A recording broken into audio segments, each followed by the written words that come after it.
Bon, bah, bienvenue à ma présentation sur le monitoring. Donc, moi, je vais parler du monitoring. Du coup, au sommaire, on va introduire ce que c'est. On va voir Prometheus, Node Exporter, CAdvisor, Grafana, et un petit peu de démo et une conclusion. Du coup, le monitoring, qu'est-ce que c'est? Le monitoring, en gros, c'est l'activité qui consiste à observer tous les événements qui se passent sur une machine ou plusieurs machines, afin d'en tirer des conclusions. Du coup, ça, c'est le Network Operation Center. Du coup, en fait, c'est un des endroits sur Terre où on peut voir tout le trafic Internet. Et donc, depuis cet endroit, eh ben, on peut surveiller, voir s'il se passe des trucs anormaux. Du coup, Prometheus. Prometheus, c'est quoi? Prometheus, c'est un outil qui a été développé en 2012 par SoundCloud. Donc, SoundCloud, c'est une boîte de streaming de musique. Et puis, en 2012, ils voulaient monitorer leurs serveurs. Puis les trucs qui existaient à cette époque-là, ils n'étaient pas terribles. Du coup, ils ont regardé un petit peu ce qui se faisait. Ils sont tombés sur Borgon, le truc de Google qui était écrit en Go. Borgone. Borgon. Borgone, c'est presque Bourbon. Borgone. Borgone. Comme monitoring. Borgone, Voilà. utilisé par Google et écrit en Go. Et du coup, ils se sont dit, c'est pas mal. Du coup, ils ont fait le leur, qui s'appelle Prometheus. Prometheus, il fonctionne avec son propre langage, qui est le PromQL, qui est donc un langage de métrique. Et je reviendrai dessus après. Donc, c'est bien beau d'avoir Prometheus, mais où est-ce qu'on le met? On a notre application. Du coup, là, en 2013, ils l'ont instauré dans Docker. Ce qui fait que tu peux mettre Prometheus, donc l'application Prometheus, dans un Docker. Comme ça, tu peux la poser et la gérer directement facilement. Du coup, ça, c'est un Docker Run. Donc, Docker, c'est une application de conteneurisation. Donc, ça sert à faire à isoler des applications entre elles. Du coup, c'est un Docker Run, c'est simple. Il y a un nom. Prom/Prometheus, c'est l'image. Donc, c'est l'endroit où il va aller chercher l'image de Prometheus, donc sur Docker Hub, qui est un endroit qui recense une grande partie des images Docker. Restart Always, c'est pour quand ta machine s'éteint, à son démarrage, Prometheus redémarre aussi. Comme ça, tu es toujours tenu au courant son utilisation qu'il a allumé. Il faut un volume, donc Prometheus.yaml, qui est une configuration, un port pour pouvoir voir ces informations, un network et un deuxième fichier de configuration. Ça va être le même. Oui, c'est le même, mais il est donné à Prometheus. Du coup, on va s'intéresser à ce fichier de configuration. Parce que c'est bien beau d'avoir un Prometheus, mais il faut bien qu'il fasse quelque chose avec les données, ou qu'il aille en chercher d'autres. Du coup, dans ce fichier, on a la scrap config. Donc, cette config, en gros, elle dit toutes les informations que Prometheus. Donc, Prometheus, son but, c'est d'aller chercher plein d'informations partout et de les concentrer en un seul et même point. Du coup, cette config, elle dit où aller chercher et quoi. Du coup, là, le nom de ce qu'on va chercher, donc on va chercher les data de Prometheus. On voit bien qu'on doit aller chercher toutes les 30 secondes. Et ensuite, on a l'endroit où on doit aller les chercher, donc les targets. Donc, sur le localhost 9090, si on y va, on pourra y voir les métriques de Prometheus. Donc, Prometheus, il va lire ces métriques et il va les stocker 2 semaines. Donc, les métriques. Les métriques, ce sont des datas sous le format nom, espace, données. Donc, il y a plusieurs types de métriques. Il y a les métriques jauge, qui sont les équivalents d'un compteur vitesse d'une voiture, dans une voiture. Donc, elle peut monter ou descendre en continu. Et il y a les métriques de type compteur, qui, elles, continuent toujours globalement d'augmenter et ou de temps en temps redescendre à zéro. Mais elles ne varient pas très souvent. Donc, c'est pas prévu ça. Bref. Du coup, bah.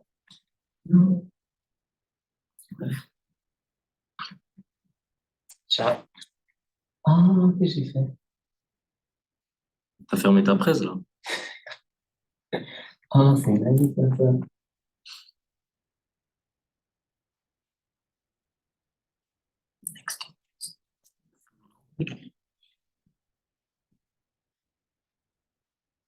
Ouais, pardon pour le dérangement, je ne maîtrise pas mon sujet. Du coup, c'est cool d'avoir les métriques, sauf que Prometheus, là, on lui a donné que les métriques de Prometheus. Donc, ces métriques, bah, pas grand-chose d'intéressant. Il y a, par exemple, depuis combien de temps il ramasse des métriques, de qu'est-ce qu'il a comme métrique, quelle est la taille des métriques qu'il a enregistrées.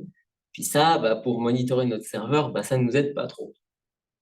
C'est pour ça que Prometheus, ils ont fait Node Exporter. Node Exporter, c'est donc un exporteur qui va aller chercher toutes les informations système possibles.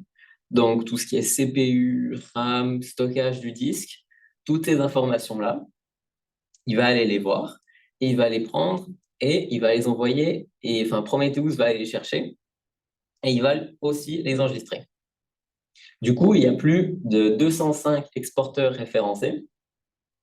Donc, on peut tous les retrouver sur le site de Prometheus. Du coup, où est-ce qu'on peut mettre Node Exporter? Déjà, Node Exporter, qu'est-ce que c'est? Node Exporter, enfin, un exporteur, qu'est-ce que c'est? Un exporteur, c'est une application qui va aller chercher des données et les proposer en tant que métrique à Prometheus. Du coup, cette application, c'est quand même plus pratique, on peut la mettre dans un Docker. Du coup, une fois qu'elle est dans... Si on la met dans un Docker, ça permet de la conteneuriser et ainsi de la surveiller et de la monitorer assez facilement. Du coup, on a aussi de nouveau un Docker Run. Donc, ça veut dire qu'il faut lancer Docker avec une image, donc l'image Prometheus Node Exporter, un nom, un restart, un port. C'est important de donner un port, parce que comme ça, il pourra exposer ses métriques. Les 3 volumes qui suivent, ce sont des volumes obligatoires qui sont en 2.0, qui veut dire read only. Donc, c'est avec ça que Node Exporter il va aller trouver les informations. Donc, il va se balader sur le disque, puis il va trouver, par exemple, dans un fichier, la température, et il va l'enregistrer et la proposer en tant que métrique. Du coup, bah, on a notre config Prometheus, mais pour l'instant, bah, il prend que lui-même, le localhost 9090. Il ne sait pas qu'à côté de lui, il y a Node Exporter qui tourne. C'est pour ça qu'il faut lui indiquer. Du coup, maintenant, on a les deux. Donc, on peut voir qu'il y a un deuxième job name, Node Exporter. Le script intervalle, il est toujours à 30 secondes. Et les targets, c'est le Node Exporter au port 90. Du coup, c'est bien beau d'avoir Prometheus, mais Prometheus, les métriques affichées, ça, il ne sait pas trop faire. C'est pour ça qu'il y a Grafana. Grafana, c'est bien pratique parce que ça fait des graphiques. Et bah, ça a été fait, ou pas, ça a été fait parce que oui, il fallait des graphiques. Du coup, voilà, ça, il n'y a plus ça. Grafana, c'est open source, comme tout, comme Prometheus, Node Exporter et tout ça. Et du coup, il y a plusieurs grandes entreprises qui mettent leur dashboard Grafana à destination du public. Donc, c'est intéressant des fois aller regarder ce qu'ils font. Du coup, Grafana, toujours pareil, c'est pas mal. On peut le conteneuriser, c'est une application. Et du coup, on peut le mettre dans un Docker. Comme ça, on peut facilement le déployer ou l'éteindre au sens de nos envies. Du coup, pareil, un Docker Run. Donc, un nom, une image, un restart always. Comme ça, au cas où la machine s'éteint, on peut redémarrer. 3 volumes qui sont les data, les provisioning et les dashboards. L'authentification et un port 3000 pour qu'on puisse aller voir les dashboards. Du coup, ça, c'est mon cluster fait maison et bah, je l'ai construit. Et du coup, bah, maintenant, on peut aller voir ces dashboards. À quoi ça ressemble? Du coup, ça ressemble à ça. Donc, en gros, Grafana, c'est des carrés, des rectangles, c'est des boîtes qui contiennent tous des données. Donc là, nous avons des métriques de type jauge. Donc, on peut voir qu'elles peuvent évoluer. Donc là, on peut voir qu'elles sont très rouges. Là, on peut voir qu'elles sont très rouges, mais ici, elles sont assez vertes. Donc, chaque métrique représente une valeur différente. Donc là, on a la température, le file system, la RAM, le CPU. Et après, on a des compteurs. Comme ça, par exemple, ça, c'est un compteur. On peut voir qu'il y a 14 de cœur, que la mémoire, elle est utilisée à 1,7 giga. Là, le total, il y en a 32. C'est des CPU 4 corps. Et après, on peut faire des graphiques sur le temps et on peut voir l'évolution. Là, c'est un autre type de graphique, mais cette fois, il y a des deux côtés. Donc, il y a en bas ce qui part et en haut ce qui arrive pour l'Internet. Donc, on peut voir que le trafic, il est assez restreint. Et du coup, et du coup, voilà, c'est tout ce que j'avais à dire. Une question? Non, pas de question? Moi, j'ai une question. Bah, tu l'as pas expliqué, mais moi, vu que mes connaissances informatiques sont super limitées, j'ai pas compris ce que c'était un cluster. Alors, en gros, un cluster, donc ça, c'est très utilisé dans les grandes entreprises. En gros, c'est quand tu as une seule application, par exemple un site web, que tu vas différencier sur plusieurs machines différentes. Mhm. Comme ça, si une machine, elle casse, bah, il restera les quatre autres pour héberger le site web. Donc, Ok. quand tu vas regarder ton site web, bah, tu vas être redirigé vers une certaine machine. Puis du coup, tu as des outils comme Kubernetes qui peuvent manager ça. Et du coup, bah, s'il en manque une, il peut en recréer une autre. Et comme ça, il y aura toujours le site web disponible. Ok, c'est une sorte de backup en gros. Ouais, backup d'application. Le cluster, c'est quand tu fais travailler plusieurs machines ensemble pour que l'utilisateur ait l'impression qu'il n'est qu'une seule. Mhm. Ok. Voilà, c'est tout. Ah, moi, j'ai des questions. Ouais. Je ne vais pas m'en tirer comme ça. Tu as dit que dans ton Grafana, en haut à droite, les boîtes avec des chiffres, tu as dit que c'était des compteurs. Oui. Oui, ça, oui. Donc, tu es d'accord que la mémoire, même si elle est affichée avec une valeur instantanée ici, elle va augmenter et diminuer. Ça, celui-là, c'est un compteur. Tu as dit que les 4, c'est des compteurs. Ah, bon, alors je me suis trompé. Mais du coup, le premier, c'est un compteur. Donc là, si j'arrête un container, il va passer à 15. Oui. C'est pas un compteur, ça. Donc, C'est aussi une jauge. alors ça, bah, du coup, il n'y a pas de compteur ici. Je pense qu'il n'y en a pas beaucoup, non? Ok. Utilisateur traffic. Donc, par exemple, si tu avais le nombre de reboots de ton Raspberry Pi ou le uptime, ce serait un compteur. Parce que c'est le uptime. Ouais. Donc, c'est le nombre de secondes depuis la dernière fois que tu as redémarré. Sauf que quand tu l'éteins, ça repart à zéro, puis après, ça recommence de compter chaque seconde. Ça, c'est un exemple de compteur.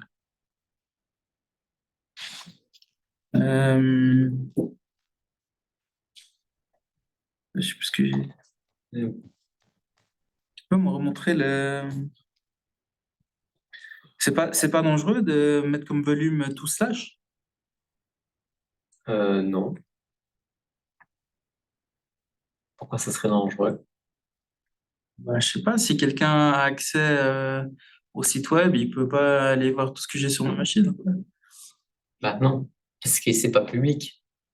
C'est notre exporteur qui a accès, mais il filtre ce qu'il va chercher. Puis il montre pas tout. C'est une assez bonne réponse. Je suis d'accord. Et quoi, une autre question? Tu peux remontrer le Prometheus.yaml? Ouais, celui-là. Je comprends pas pourquoi la target, la deuxième, là, c'est pas une adresse IP. Alors ça, Il n'y a même pas HTTP devant et tout, comment ça marche? en gros, ça, c'est parce que Docker, ça a été assez bien fait. Du coup, ce qu'on peut faire, c'est qu'on peut créer des networks. Donc, en gros, les networks, ça veut dire que toutes ces applications, elles sont dans un même espace. Ce qui fait qu'avec uniquement le nom de l'application, ici, Docker, il est assez intelligent pour pouvoir la remplacer par l'IP de l'application. Est-ce que assez intelligent pourrait se traduire par 3 lettres d'un acronyme utilisé pas que dans Docker? Oui, mais je ne le connais pas. Quand tu fais google.com si tu fais google.com dans ton navigateur, ça va aussi sur une adresse IP. C'est un DHC? Non. Ça, D, c'était juste. D, DH, Non. D. Non, je ne sais pas. DNS? Oui. Oui, oui. Tu connais. Oui, non, oui, bah oui. Oui, DNS. Oui. Il y a un DNS spécial dans Docker. Il n'y a pas de remplacement magique. L'application, elle ne sait pas qu'elle est dans un conteneur. On ne sait pas de lui faire croire. Il manque un tab au deuxième job name, non? Oui, oui, et puis il y a des espaces avant les 2 points, là, je sais pas ce que tu as fait dans ta mise en page. Mais... Ça l'espace? job name, il n'y a pas d'espace avant le 2 points, puis il y en a partout ailleurs. Ah, ouais. Je sais pas. Ah, oui. Quand tu dis ils l'ont mis dans Docker au tout début en parlant de Prometheus, c'est qui ils? C'est les gens, les développeurs de SoundCloud qui, bah, quand ils l'ont fait, ils se sont dit, bah, ça c'est pas mal, ça serait pas mal. Puis après, la communauté, bah, elle a repris l'idée parce que ça marche bien. Mais tu es d'accord qu'on n'a pas besoin d'utiliser, on pourrait très bien le faire nous-mêmes. Oui.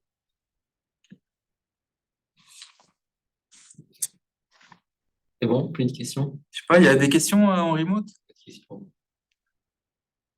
Non. Pas de questions. Voilà. Bravo.